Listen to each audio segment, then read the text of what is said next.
Hey, Tom, how you doing today? Hey, great. How you doing, Randy? I'm doing amazing. Thanks so much for being here. We are now live on Facebook, and I'm excited about really having you on Tuesday Titans. And, my vision of this is really to bring some of the titans in the business to the masses and answer a series of questions. I think it's going to be a great time. But with no further ado, I'd like to introduce you properly. So, in the house today, we have a Titan. The Titan is Tom Daves. I asked Tom a little bit about himself, and he described himself as a man of God, first and foremost, and I really appreciated that. A family man with a beautiful wife on his arm, 3 beautiful children, a man that gives back and makes a difference in people's lives. When I asked Tom his why, he said his why is simply to serve. And when you're simply to serve, then it shows, and it shows up in Tom Daves' lives. As an athlete by nature, cycling is his year-round passion.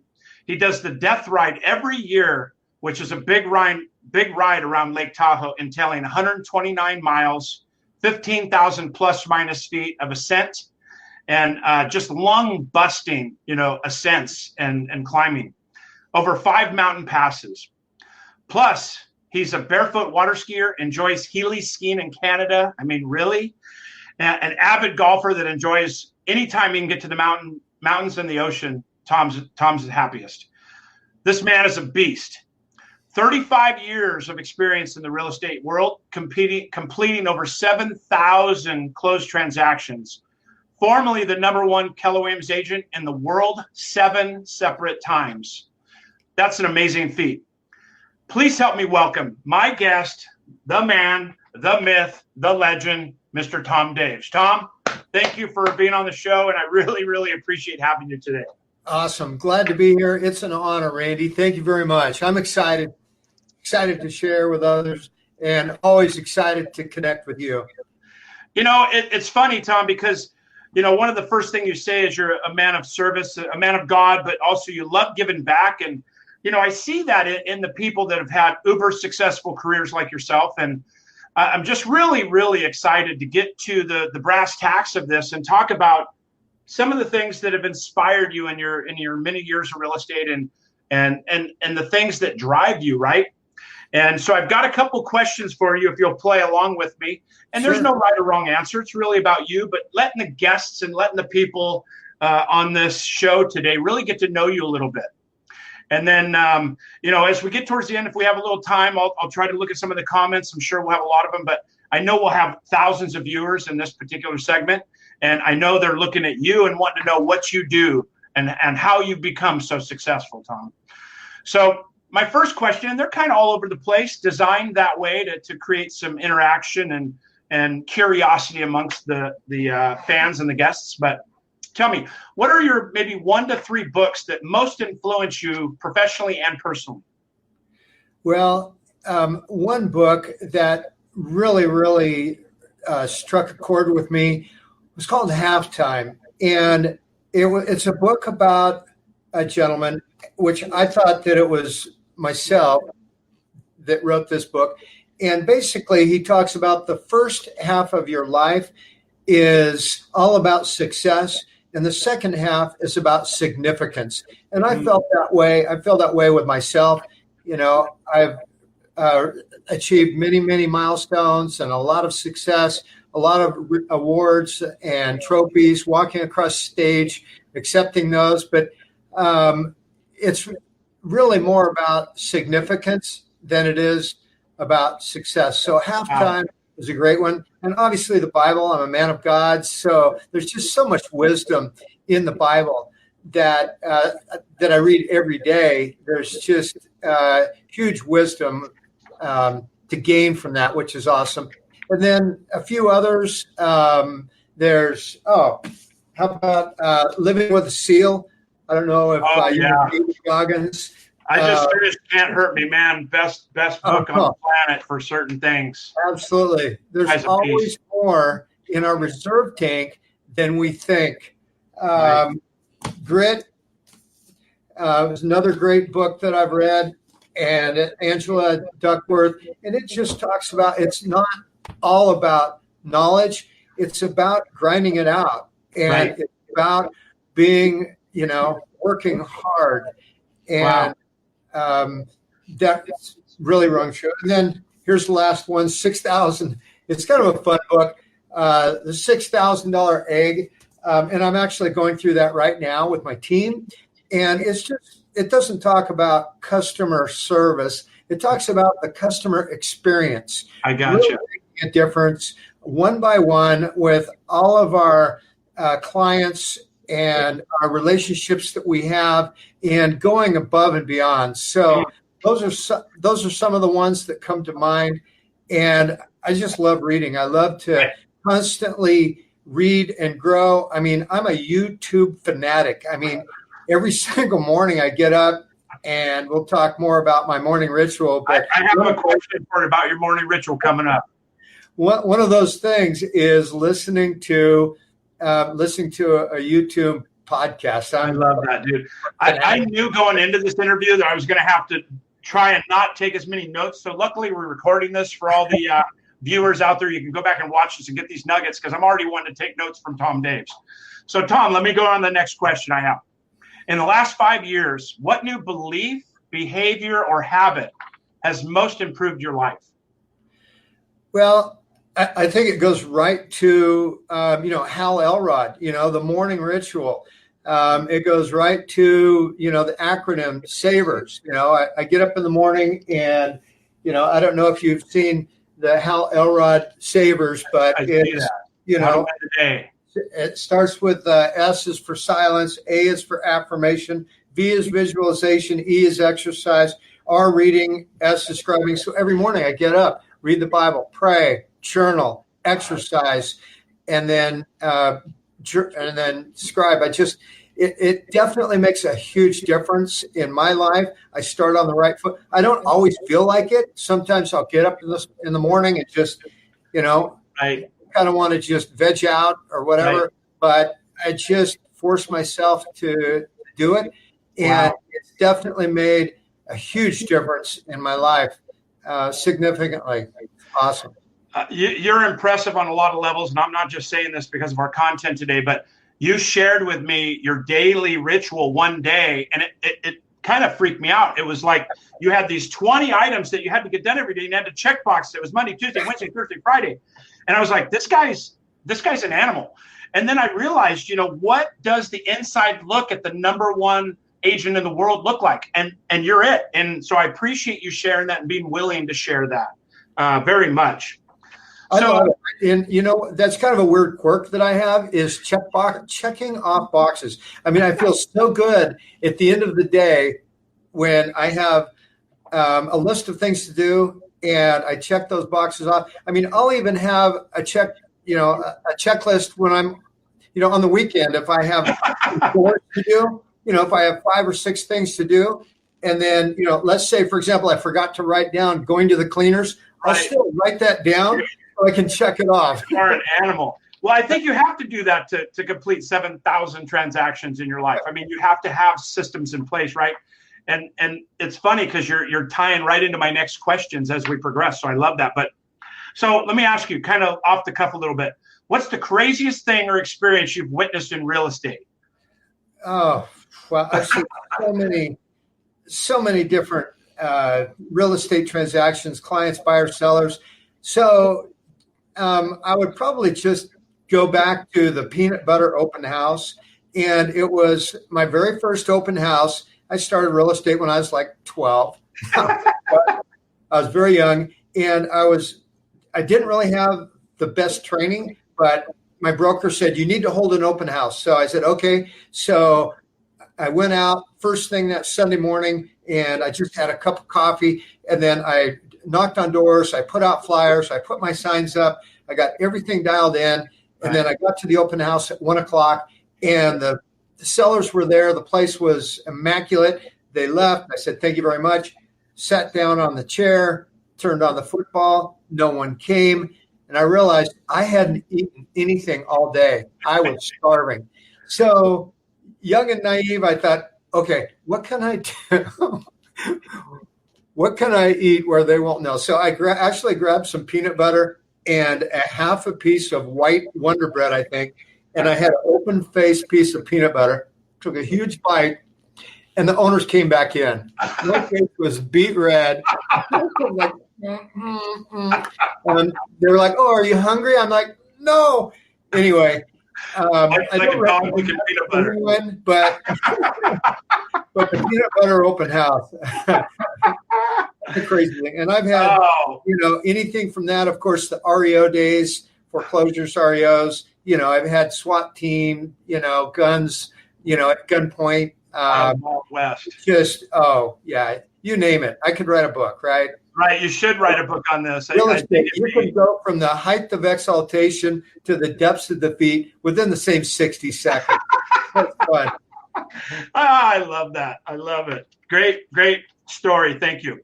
So you mentioned a little bit about this earlier, but the next question is, what is an unusual habit or an absurd thing you love? I'm probably checking my phone way too much. I think I've checked it 5 times since we've been sitting here. Just making sure that I have my phone or my keys, patting my pocket. And your check boxes. I constantly, I don't know why, but after I send a text or I craft an email, I'll constantly go back and read it again and again. Just a couple of weird, quirky habits that I have that are, I gotcha. You have anything that's like a ritual, superstition, something in the morning, anything that stands out? Well, the only thing that I can think of is, and ever since I've been a kid, my brothers and sisters and I, don't jinx it. Like if we're on a road trip, don't say, "Oh, this is nice, there's no traffic," because you're going to jinx it. Or if you're on a chairlift, "Oh, this chairlift hasn't stopped all day long." Don't say it. It's just, don't jinx it. Yeah. So I just don't ever want to quote anything. I might jinx it, right? I like it. Good idea. Keep the inspiration positive. So next question. And I have a series of about 10 questions, and so we're moving through them pretty well. And I really appreciate your, being here and also contributing to people that are watching the show. I think there's a lot of nuggets that are going to come from this. So, question: what are bad recommendations or bad advice you hear most in the real estate business? Well, I think one of them that comes to mind is I think there's a saying, "Fake it until you make it." And I think that it's so important for people to get knowledge and be a student of the industry and have a mentor and gain as much information as you can from other people so you can master this, so you don't have to fake it. And I think a lot of times people will, they're just not going to be honest. Let's say, for example, if a client asks them a question, they'll just make up an answer and they're afraid to say, "You know what? I don't know. I'm not sure, but I'm going to find out and I'll let you know right away." So that's one of them. Fake it until you make it. I think that's the top one that comes to mind. Bad advice. Yeah, I would agree with you. And I witnessed you at an event talking with a client. And of course, you're trying to listen to the great Tom Daves and get nuggets of what you can and just the language and stuff. But I remember you saying, "I don't know the answer to that. I'm gonna have to look into that. I just don't know the answer."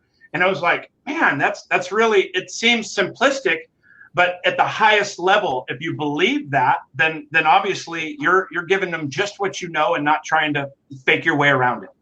Absolutely, because people can see right through that anyway. So I think being vulnerable and being transparent and just totally being honest with people, it's really simple. Our business, any business, is simple. Show up on time, do what you say you're going to do, and tell the truth.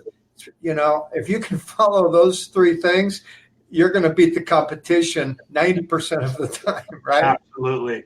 Are you always on time, Tom? I'm not. I am not always on time. One of my... You seem very punctual. That's why I was asking. Yeah. Probably one of the things that I'm working on is I'm working on space. That's one of the things on my checklist. Good friend of mine, Don Yoakum, pointed it out to me.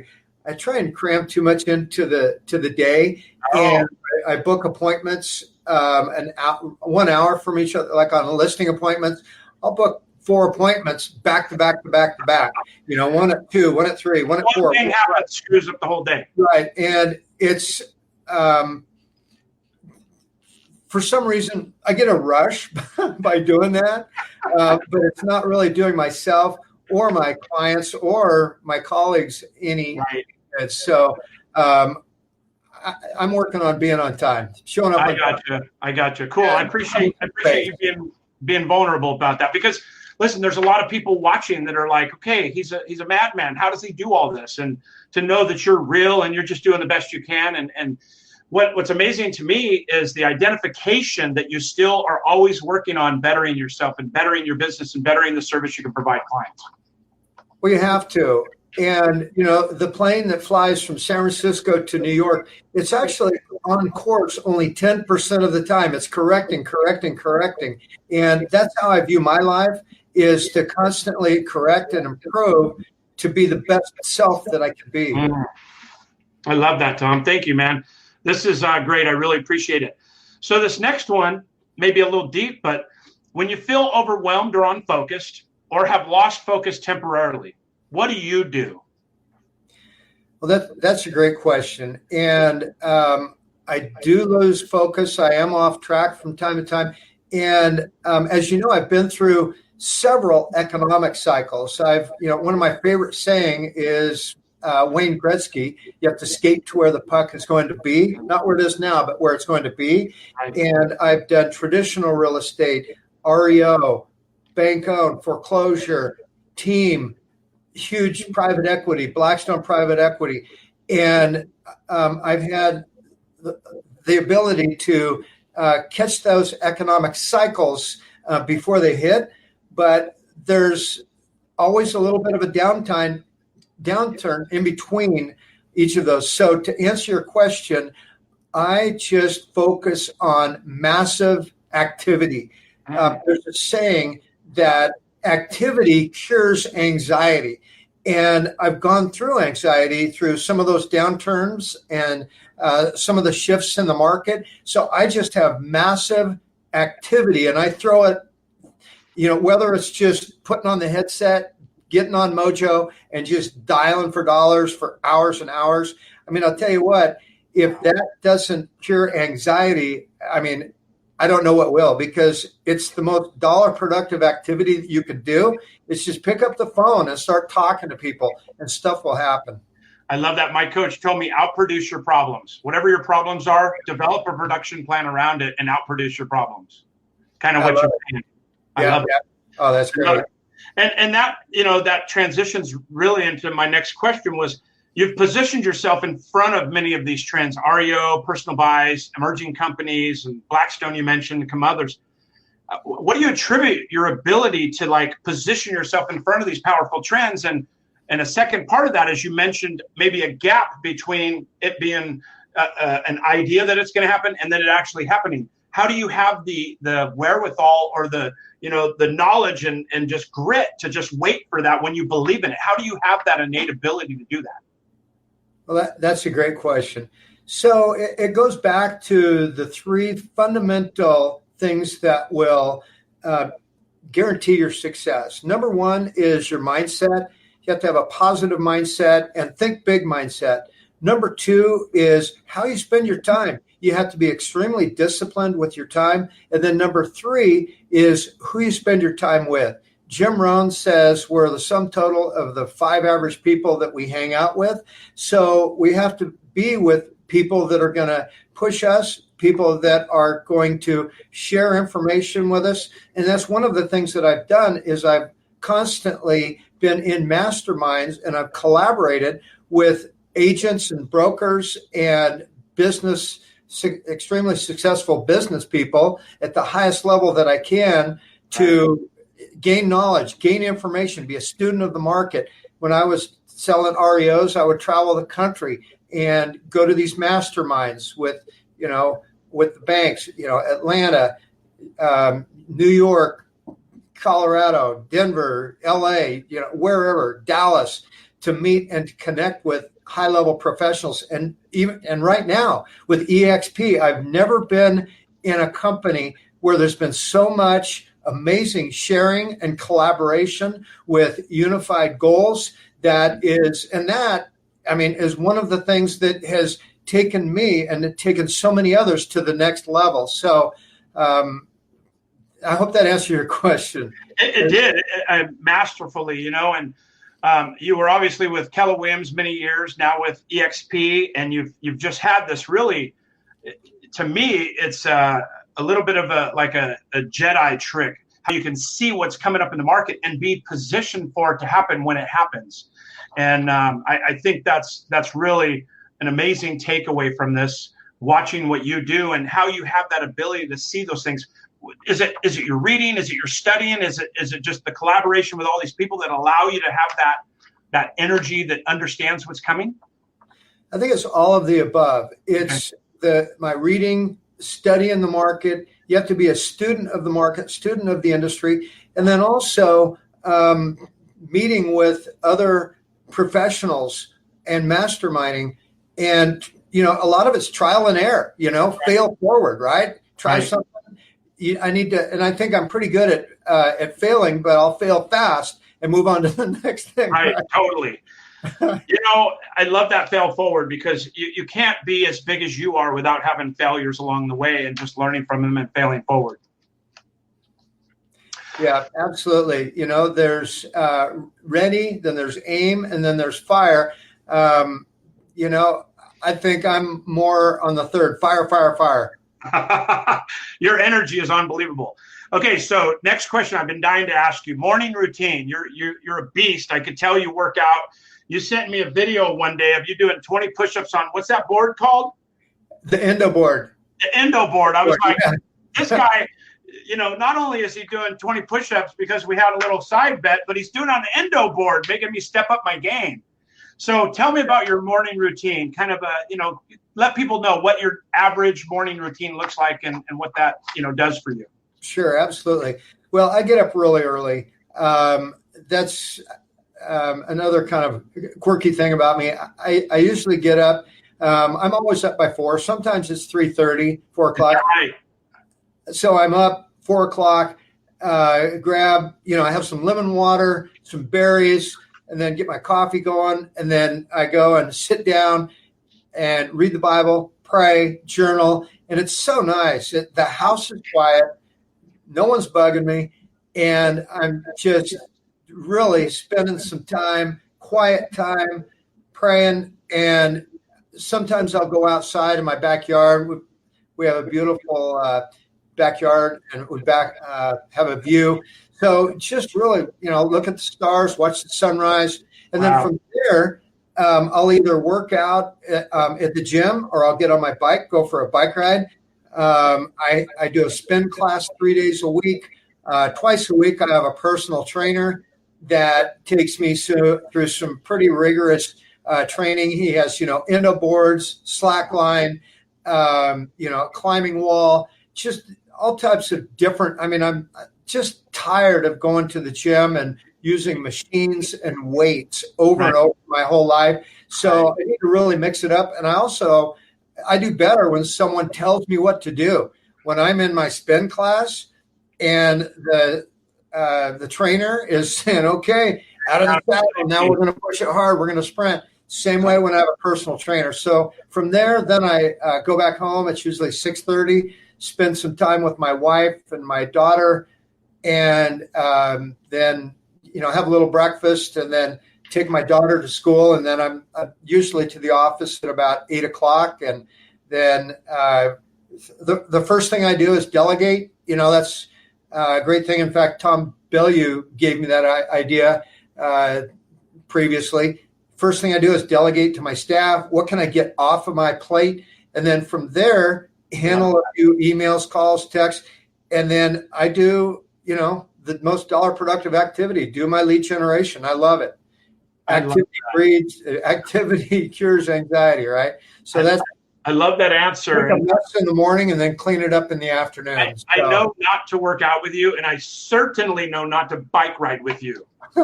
That's never going to happen, so don't ask. Just a couple quick questions. We're going to wrap this up today. I really value and appreciate your time, and I'm sure people are loving it as well. I get this a lot. What advice would you give a brand new agent entering the real estate business, and what advice should they ignore? Okay. So obviously, I would recommend that they get training and they get as much knowledge as they can so they can, really fill their mind with the right thing to do, find a mentor, and then do some shadowing, and then make sure that you have a great schedule where, like I mentioned, first thing in the morning, you have your routine. And then once you get to the office, have role-playing scripts, and then lead generation and lead follow-up for the first 2 or 3 hours every single day. We're not in the real estate business. We're in the lead generation business, and it's the Pareto principle. There's 20% of our activities that'll give us 80% of the results. So spend your time in those dollar productive activities and establish a database, a client referral sphere of influence database. That's one of the mistakes that I made early on and did not really make that a primary goal. So I would recommend that every new agent focuses on, first of all, their database, sphere of influence. Second of all, open houses. Open house is one of the best ways to get business, get listings. And then third is just share out prospecting. So those are my recommendations. And that's my story. I love that. I think I could use you on some of my coaching calls, Tom, because you nailed that one. And then what about the other piece of it? What advice should they ignore? What's one thing that you hear over and over to ignore? We talked a little bit about it earlier, being fake it till you make it. But is there anything that stands out to you, something that a brand new agent should ignore that they may hear in the industry? Well, a lot of people will say focus on your weaknesses, but don't focus on your weakness. I would focus on your strengths. Focus on something that you have gained some immediate success with. Once you find something that you're successful at, that you like, that you do well, that you're good at, then I would just do it over and over and over and then rinse and repeat. So focus on your strengths.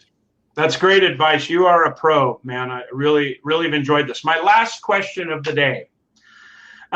What career accomplishments make you the most proud? You've had a long, beautiful career, still got a lot of years ahead of you. The amount of transactions and trophies and awards and first and major companies, it's probably hard to put your finger on it, but what would you say would be your most proud accomplishment? I would say my proudest accomplishment was being the top agent in Keller Williams 7 years in a row. Not in a row, 7 years. Right. It was just really rewarding for me. And with the team, to have a team effort for all others to help and support to achieve that, it's just really rewarding. So I just love this business. It's a great business. I love serving and giving back. And I'm just going to continue to serve and give back and support others. And we have a great foundation to do that, right? I love that. And, I saw a picture of your party you're having at your office and your sombrero and running around with music and games. And, I do see you bringing the fun into real estate. And I think that is very attractive for people. So with that, I'm going to wrap up. Let people know where they can get a hold of you, Tom. How did they get a hold of you? And he's up at 4 a.m., remember, everybody. So yeah. Well, you can find me on Facebook, Tom Dave's Team, or tomdaves.com is my website, or the phone number is 855-TOM-DAVES. So thank you so much, Randy. Great spending time with everyone. Good to see you again. Have a great day, and thank you very much. Thank you, my friend. Have a great day. Thanks you for being here. Thank you. All right. Take care now.